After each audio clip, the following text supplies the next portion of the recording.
Hai semuanya, kita jumpa lagi kali ini pada video review MG Force Impulse Gundam dari Daban Model.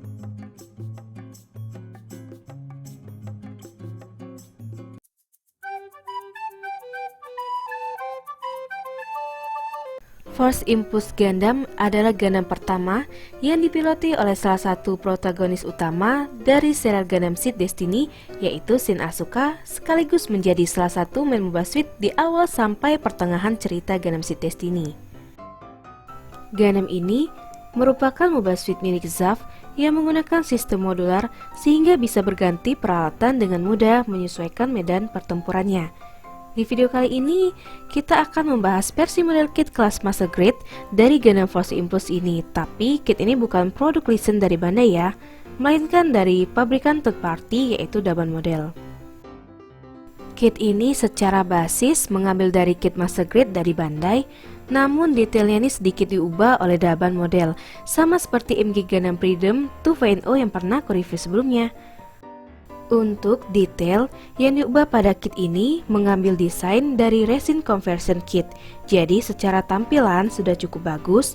Sedangkan untuk snapitnya sendiri, kit ini sudah lumayan enak, tapi tetap harus hati-hati karena ada beberapa part yang mudah menimbulkan strike mark. Untuk harganya sendiri, kit ini dibanderol sekitar 400 ribuan dengan harga yang lumayan terjangkau untuk ukuran Master Grade. Menurutku kit ini cukup worth it untuk dikoleksi.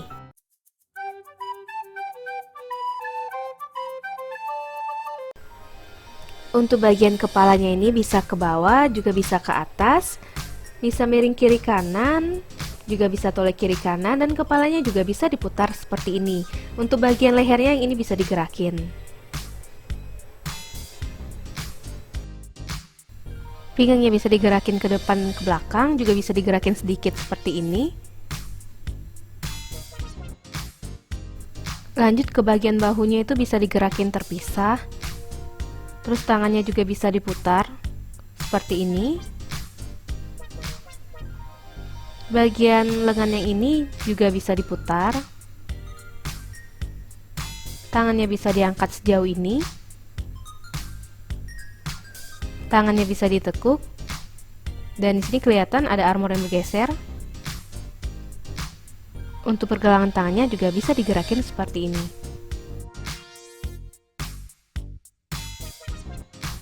Lanjut ke bagian skirt depannya, itu bisa diangkat seperti ini. Lanjut bagian skirt sampingnya juga bisa digerakin, juga bisa dimiringkan seperti ini. Untuk skirt belakangnya juga bisa diangkat.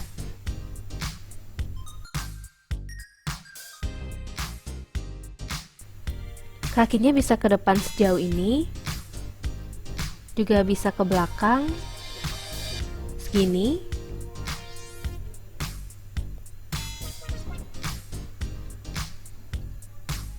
Kakinya juga bisa split.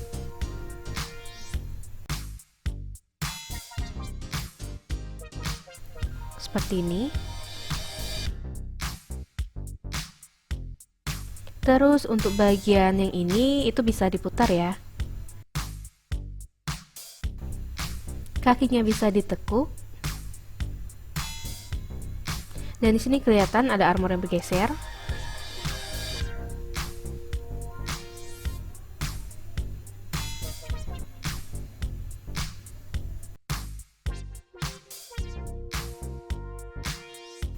Lanjut ke pergelangan kakinya, bagian yang ini tuh bisa digerakin seperti ini. Terus untuk bagian kakinya juga bisa digerakin, ditekuk juga bisa. Dan juga bisa maju mundur seperti ini.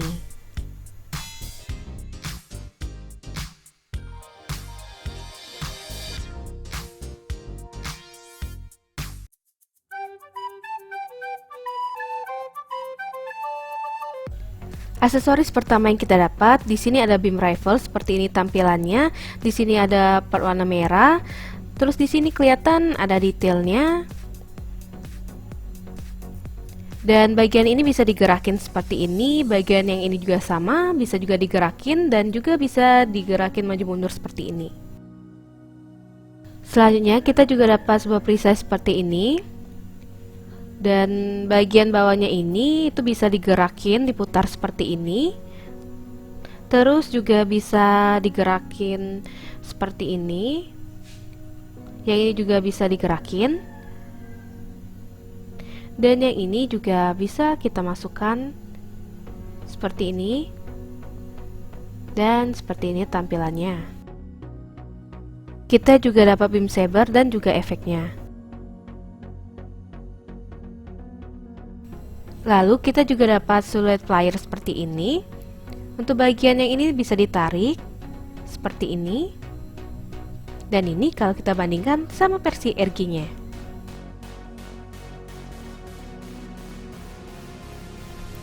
Lalu kita juga dapat core splendor seperti ini.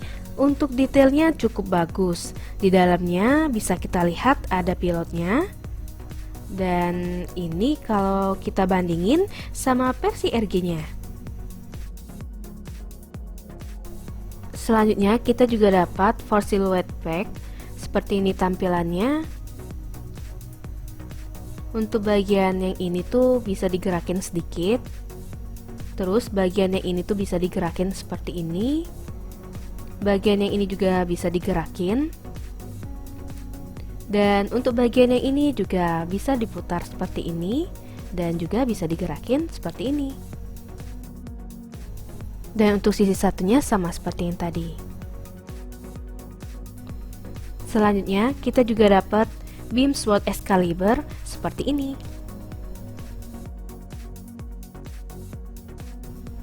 Kita juga dapat punggung pengganti buat pemasangan backpack dengan konektor striker pack-nya. Kita juga dapat sepasang mechanical hand seperti ini. Selanjutnya kita juga dapat sepasang mechanical hand lagi, tapi untuk konektor telapak tangannya ini itu beda ya sama yang tadi. Dan ini kalau kita bandingin. Selanjutnya kita juga dapat base adaptor untuk chest playernya seperti ini.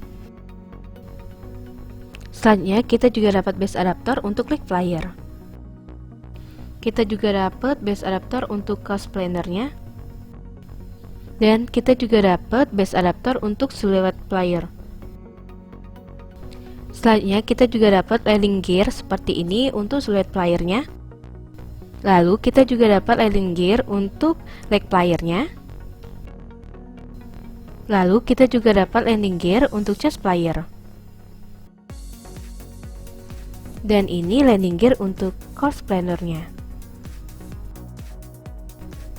Dan kita dapat dua figur pilot, yaitu Shin Asuka dan Luna Maria Hawk. Dan yang terakhir, ini kita dapat satu buah stand base, seperti ini tampilannya. Untuk bagian penyangga ini bisa kita pindahkan, dan stand base-nya ini bisa kita atur.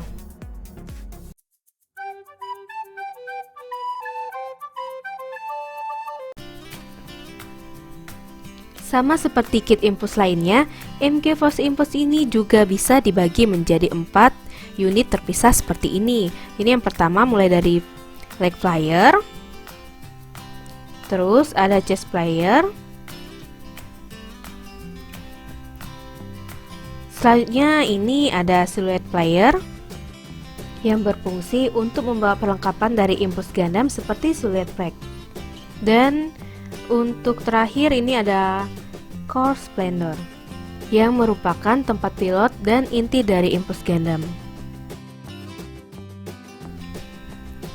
Kita juga dapat part buat menggantiin Core Splendor pada Gundamnya yang berfungsi sebagai konektor kalau kita mau pasang stiker pack di MG Force Impulse ini. Seperti di bagian yang ini kita copot dulu, lalu kita pasang bagian yang ini ke badannya.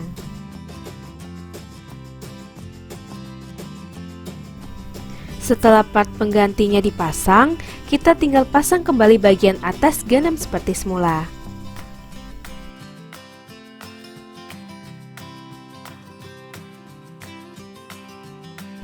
Dan punggungnya sudah siap dipasang striker pack. Splendornya ini ada kokpit yang bisa dibuka ya, dan di dalamnya ini kita lihat ada figur pilot di dalamnya.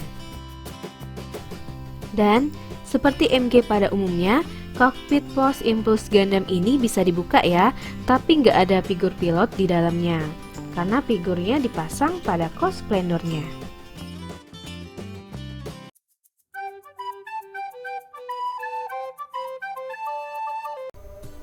Minus kit ini menurutku ada di plastiknya ya. Plastiknya ini cukup mudah timbul strike mark seperti di bagian yang ini. Terus di bagian yang ini juga sama, ada juga strike marknya. Lalu di bagian dekat sini, nah bagian yang ini tuh kelihatan nggak? Ada strike marknya juga.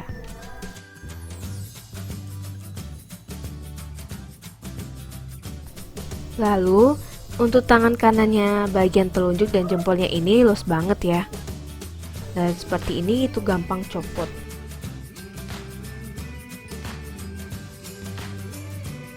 Dan ini kalau kita bandingin sama tangan kirinya itu lebih kuat. Entah kenapa bagian kanannya itu gampang banget luas.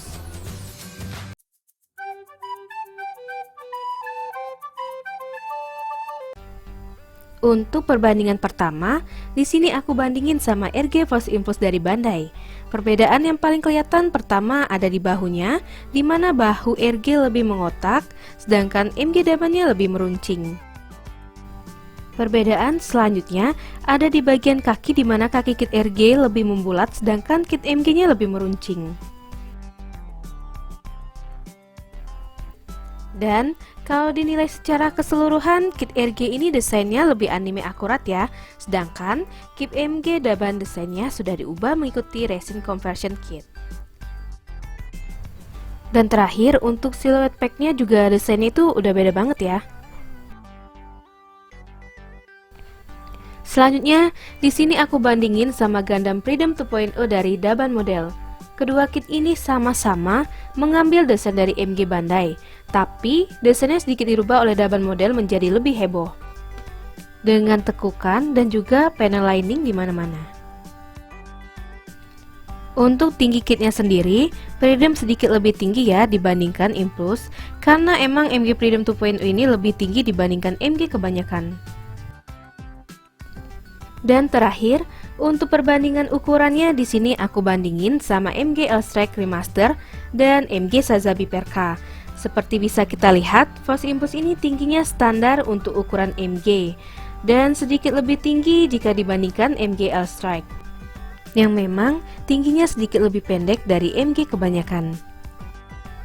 Tapi, kalau dibandingin MG Sazabi Perka, MG Force Impulse ini tingginya hanya sekitar sepinggang Sazabi. Dan berikut pose-posenya.